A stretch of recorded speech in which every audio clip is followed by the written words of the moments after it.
It started like any other Sunday morning. The church doors opened early. The cool morning air mixed with the warmth inside as families arrived one by one. The sound of footsteps filled the aisles as people greeted each other with smiles, hugs, and soft laughter. The choir was already in place, their voices rising in harmony. The pastor stood at the front, Bible in hand, ready to deliver the sermon. The first song started. The voices of the choir soared, hands lifted in worship, eyes closed in devotion. The music filled every corner of the church, wrapping around the congregation like a familiar embrace. It was a moment of peace, a moment of faith, a moment of pure devotion. No one knew that in just a few minutes that peace would shatter. No one knew they were about to witness something they would never forget. The pastor spoke. His voice was strong, filled with passion. He preached about love, about forgiveness, about faith. He looked out at the congregation, his people, his family. His wife sat in the front row, their children beside her, listening with innocent eyes. The morning felt blessed. The church felt safe. Then, a sound. Loud, sharp, suddenly. People turned their heads. Confusion. A heartbeat of silence. Then another sound. Louder this time. Then another. And another. Gasps filled the air. Someone screamed. The music stopped. The pianist's hands froze over the keys. The choir's voices cut off mid-note. The only sound left was heavy breathing, frantic whispers, the rustling of bodies shifting in panic. Then people saw him. The pastor. On the floor. Blood spread across his shirt. His wife beside him, her body still. Their children, too young to understand what was happening, frozen in fear. More sounds, more cries, more chaos. People ran. Some dropped to the floor, covering their heads, praying it was all a nightmare. Others pushed toward the doors, desperate to escape, their feet stumbling over fallen Bibles and overturned chairs. The children didn't have time to scream. The shots kept coming. One by one they fell. The voices of the congregation turned into sobs, prayers, desperate cries for help. But it was too late. Then, silence. Only the sound of slow, steady footsteps. People turned. She was standing there. The woman who had pulled the trigger. The woman who had just murdered her own son, his wife, his children. Her hands didn't shake. Her eyes held no regret. She looked down at what she had done, then turned to face the terrified crowd. No one moved. No one spoke. The only question in every mind was why. A mother had just killed her own son, his wife, his children. Not out of rage, not out of madness. She had a reason she would never explain, a reason tied to a secret so dangerous, so unthinkable. It was worth the life of an entire family. What did he know? What truth had he uncovered? What secret was worth so much blood? February 18th, 2009. A cold Sunday morning in Atlanta, Georgia.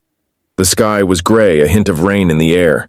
But inside the small Baptist church, it was warm, filled with the sounds of worship.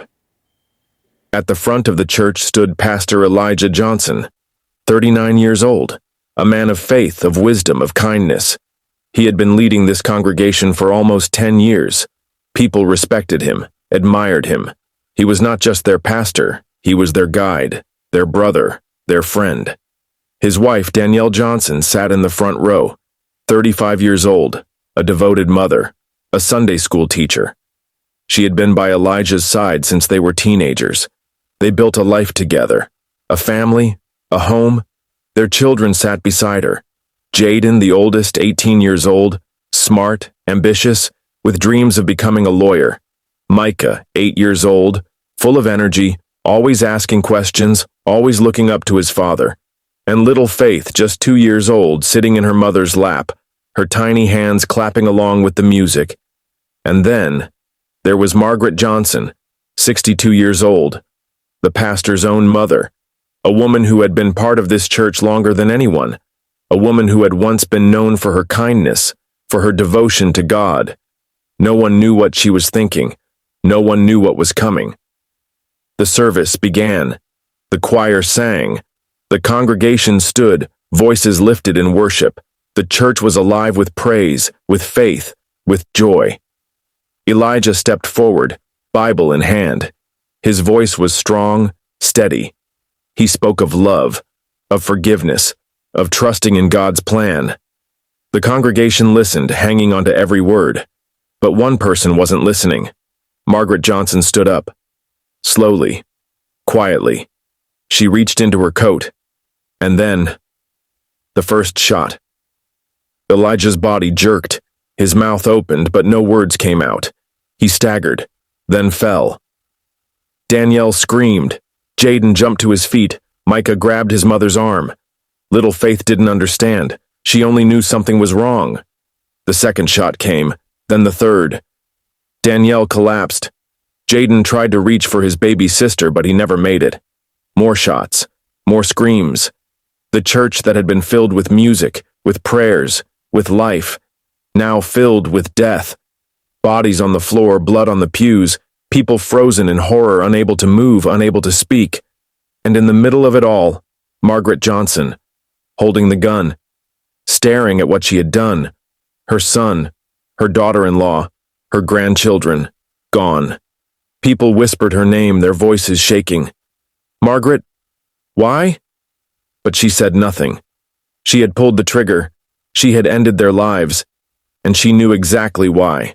The first shot rang out, cutting through the hymns and prayers like a knife. At first, people didn't understand what had happened. A loud pop, then silence. Eyes darted around, confusion spreading like wildfire. Some thought something had fallen, a microphone maybe, or a speaker malfunction. Then the second shot. Panic set in. People turned just in time to see Pastor Elijah Johnson clutch his chest, stumbling backward. A deep red stain spread across his crisp white shirt. His mouth opened as if to speak, but no words came. His knees buckled, and he collapsed. Screams erupted. She didn't hesitate. She aimed for her own son first. A woman's voice, shaking, later recounted what she saw. She stood up so calmly, I thought she was going to walk out. But then she reached into her coat, and suddenly, the third shot. Danielle Johnson screamed as her husband hit the floor. She turned toward the source of the gunfire, eyes widening in disbelief. It was his mother. Margaret. Margaret, no! Someone yelled. The fourth shot silenced Danielle's scream. Jaden, the oldest son, barely had time to react. He grabbed Micah's arm, trying to pull his little brother to safety. But it was too late. Bang! The bullet tore through his chest. His legs gave out, and he crumpled beside his father. More gunfire. The smell of gunpowder mixed with the scent of candles and old wood. The echoes of each shot bounced off the church walls.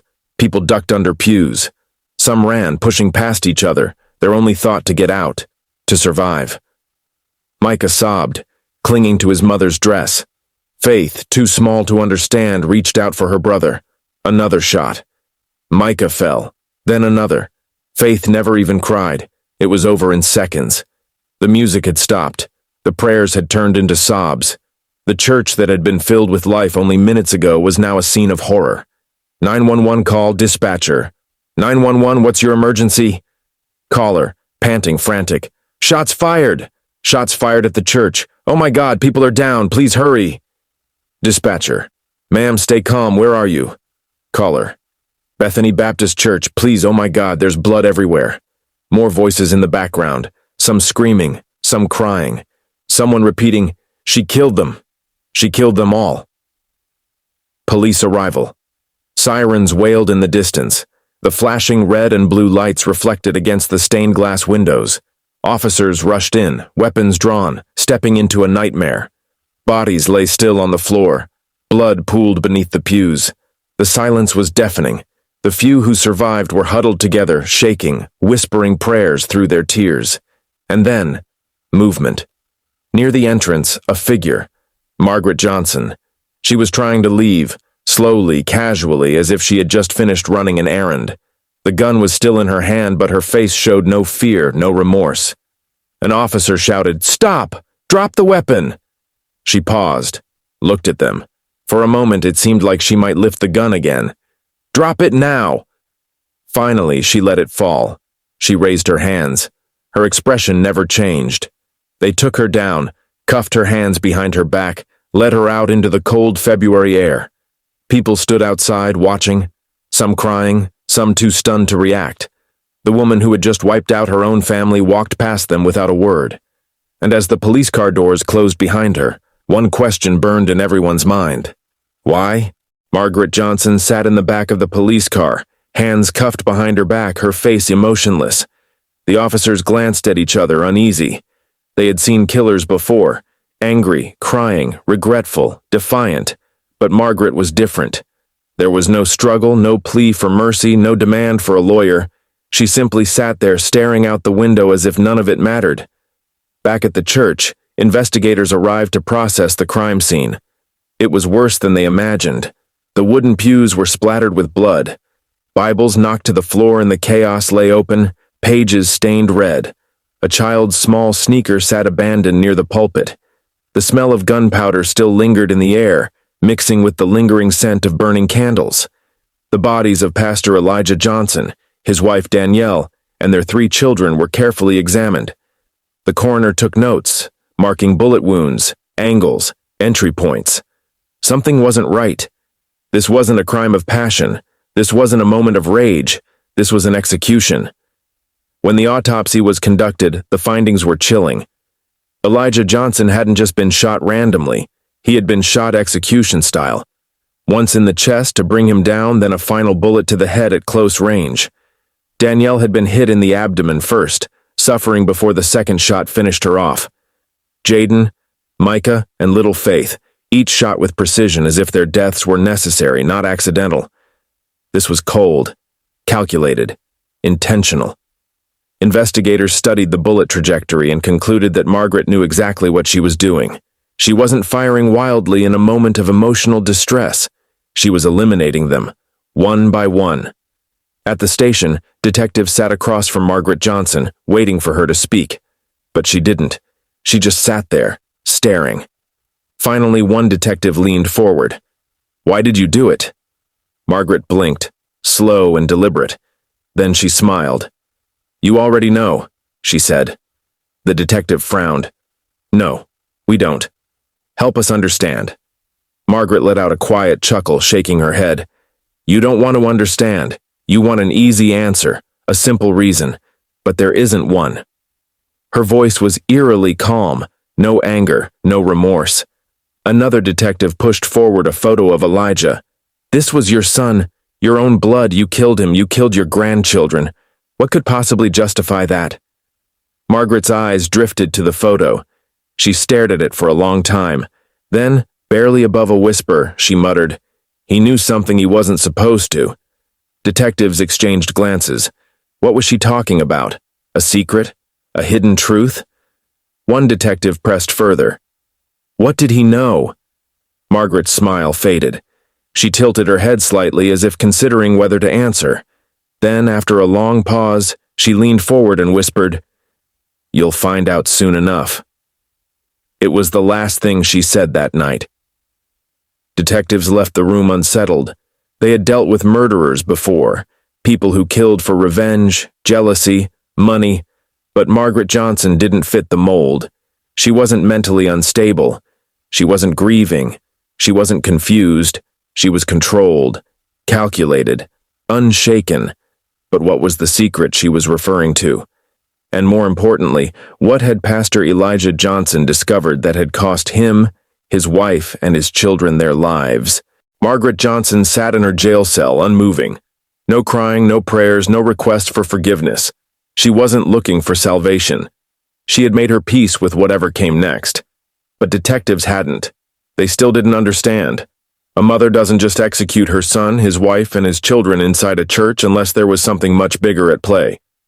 The question wasn't just why. It was what she was protecting. Investigators started digging. At first it seemed like a straightforward case, a disturbed woman who snapped in a house of worship. But then came the whispers.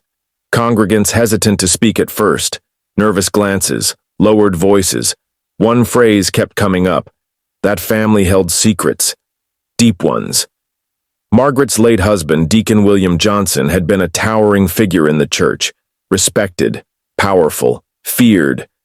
In the 1980s, a few accusations surfaced: embezzlement, misconduct, but then just as quickly, they disappeared. No police reports, no investigations, no consequences. It was as if the allegations had never existed. One former church member, now living out of state, was willing to talk. Back then, you didn't question the Johnsons. If you did, you left, or worse, you just disappeared. Disappearances, financial fraud, allegations swept under the rug. It was a pattern, and Pastor Elijah had started asking the wrong questions. Weeks before his murder, Pastor Elijah had requested access to decades-old financial records. No one questioned it at first. He was, after all, the head of the church. But he had confided in a friend that something wasn't right. The numbers weren't adding up. He dug deeper. Bank transactions showed large sums of money moving between church accounts, money that was supposed to go to charity, community projects, missionary work. But the final destination was always unclear. He told his wife, Danielle, that he had uncovered something, big enough to destroy everything. And then, just days before his death, he said something that now sent chills through investigators. "I think my mother has been hiding something for years." At first, Danielle thought he was exaggerating. His mother was a devout woman, a pillar of the church, but Elijah wouldn't let it go. He started making calls, trying to track down former members who had left under mysterious circumstances. And then, he stopped talking about it altogether. Something had changed. One day, he was relentless, determined to expose whatever truth he had uncovered. The next, he was silent, withdrawn, almost paranoid. Danielle asked him what was wrong, but he just shook his head. "I've said too much." She pressed him. "What did you find?" Elijah didn't answer right away. He looked at her, his eyes filled with something she had never seen before. Not fear, not confusion, resignation. "If anything happens to me, don't trust anyone, not even my mother." The weight of his words didn't hit her immediately. Not until that Sunday morning. Not until the gunshots. Not until she saw Margaret standing there, weapon in hand, completely devoid of emotion. Investigators pieced together what little they had, but something was missing. A reason. A motive that explained why a mother would go to such lengths to silence her own son.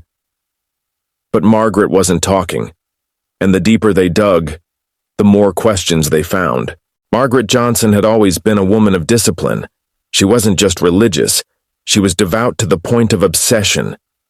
To those outside the family, she was a pillar of the church, a beacon of wisdom, a woman of faith. But behind closed doors, she ruled her household with an iron fist. Elijah had felt it his entire life. As a child, there were no mistakes allowed, no questioning, no disobedience.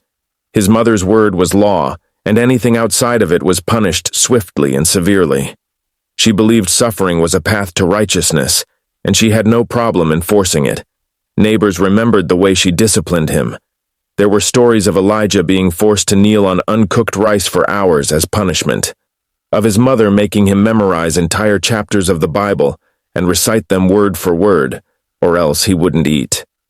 One former babysitter recalled Margaret locking him in a closet for an entire afternoon because he had laughed too loud during church.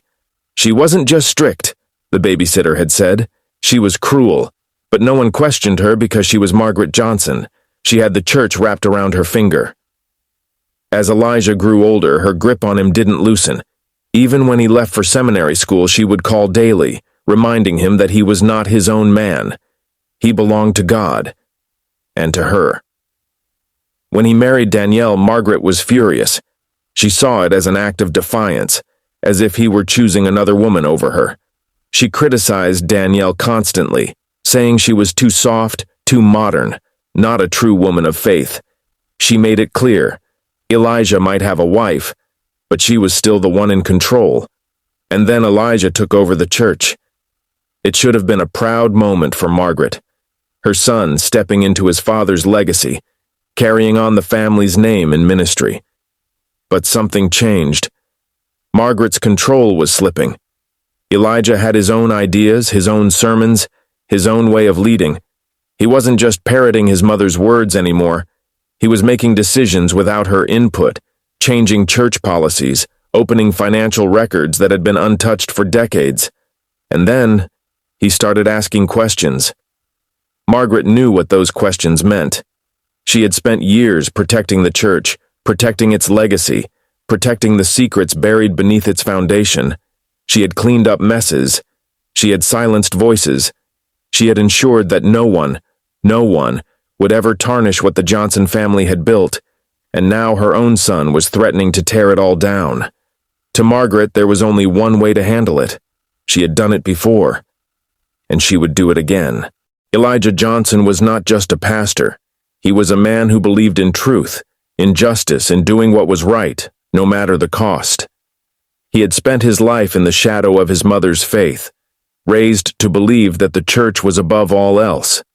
But as he grew into his own, as he took leadership of the congregation, something shifted. He no longer accepted things at face value. He started looking deeper, and what he found terrified him. Margaret had been involved in the church's finances for decades. Every major decision, every fund, every charitable donation, it all went through her. On paper, everything appeared legitimate. The church was thriving, donations were pouring in, and outreach programs were expanding. But Elijah knew better. When he first mentioned financial discrepancies to his wife Danielle, she assumed it was a minor mistake, an accounting error. But Elijah couldn't shake the feeling that something was wrong. The numbers weren't just off. They were manipulated. Church funds meant for charity projects had been withdrawn in cash. Large sums had been funneled through multiple accounts before vanishing. Margaret had personally authorized transactions that had no clear purpose, and when Elijah traced the money, he found dead ends. When he confronted Margaret about it, she dismissed his concerns. "You don't need to worry about that, son. Focus on your sermons. The church takes care of itself." But Elijah couldn't let it go. He started asking more questions. He spoke with former members, people who had left the church suddenly, without explanation. Some refused to talk to him. Others gave vague warnings. "You're digging in the wrong place, Pastor. Some things are better left buried." And then there was one former deacon, a man who had once been close to Elijah's father. He didn't hesitate. If he was digging, she wouldn't let him keep going. That was when Elijah knew. His mother was hiding something far worse than financial fraud. Margaret had spent years protecting the church's reputation. But whose reputation was she really protecting? There were rumors, ones that had been whispered for decades but never proven. Disappearing church members, accusations against powerful men that never saw the light of day. People who challenged Margaret's authority and then left town. Or worse, never left at all. Elijah began to wonder. Had his mother silenced people before? Had she buried more than just secrets? And if she had, how far would she go to keep him quiet? The answer came on a Sunday morning, in a church filled with worshipers. Margaret Johnson had built the church with her hands. She had shaped it, protected it, controlled it, and when her own son became a threat, she didn't hesitate. She ended him. Because in her mind, the church was bigger than one man, bigger than a family, bigger than blood. And the legacy had to be protected, at any cost. Margaret Johnson sat in the courtroom. Her face was unreadable as the prosecution laid out the details, how she had walked into her son's church, pulled a gun in front of 100 witnesses, and executed him in cold blood. They spoke of Danielle Johnson and the children, how Margaret had aimed at each one with the same merciless intent. Jaden, just 18, gunned down trying to shield his little sister. Micah, 8 years old, shot as he clung to his mother's side. Faith, barely 2, the last to fall. The courtroom was silent, heavy with the weight of what had been done. The jury listened, horrified, as the crime scene photos were displayed. Splintered pews, blood staining the aisles where the family had once prayed together. But Margaret? She never flinched. The prosecution was relentless. They exposed the financial fraud, the missing money. They called former church members to the stand. People who spoke, trembling, about the way Margaret had ruled with fear, about the whispers of corruption that had followed her for years. And then came the final, most damning evidence. A written confession. Not in the form of an apology, not a plea for forgiveness. Margaret had justified her actions. In her own words, scrawled in the pages of a personal journal found in her home, Elijah was blind. He let the devil's lies take root in his heart. He thought he could destroy what we built. He was wrong. Some things are bigger than family, bigger than blood. I did what had to be done. The jury took less than 2 hours to reach a verdict. Guilty, on all counts. When the judge asked Margaret if she had anything to say before sentencing, she finally spoke. Her voice was steady, cold. He betrayed something bigger than himself. She was sentenced to life in prison without the possibility of parole. The church, the institution she had spent her life controlling, didn't survive her downfall. Federal investigations revealed massive financial crimes, more than $2 million in unaccounted funds, suspicious transactions dating back decades. With its leader gone and its corruption exposed, the church was shut down.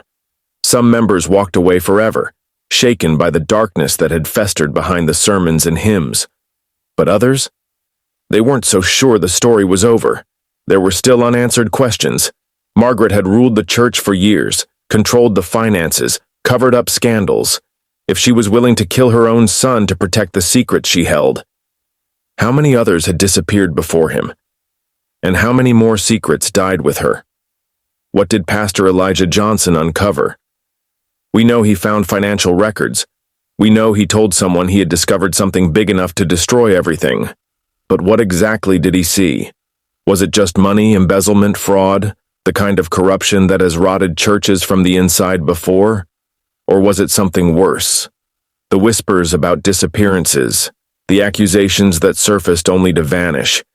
Did Elijah find proof that his mother wasn't just stealing money, but covering up something much darker? And if so, was he the first to make that discovery? Or just the first to speak up? Because one thing is certain, Margaret Johnson acted as if her entire world was on the line. She didn't try to silence her son with a threat. She didn't attempt to discredit him, didn't bribe him, didn't plead with him to stay quiet. She went straight to the most extreme, irreversible action possible. She walked into a house of worship in front of witnesses and executed her own son, his wife, and her own grandchildren, without hesitation. That level of desperation raises the biggest question of all. Was Margaret Johnson truly the only person with something to hide? The church fell apart under investigation, but some of its former members still refused to talk. Records remain missing. Money is still unaccounted for, and some believe there are people, powerful people, who had just as much to lose as Margaret did. So, what do you think? Was Margaret Johnson the sole mastermind behind a web of corruption, or was she just the one left to take the fall? Did Pastor Elijah really know everything before he died? Or was he only beginning to pull at a thread that led somewhere even darker? And the final question, one that lingers far beyond this case, beyond this tragedy. If your own mother is willing to kill you to keep a secret, how deep does the truth really go? Would you risk your life for it? Let us know your thoughts in the comments.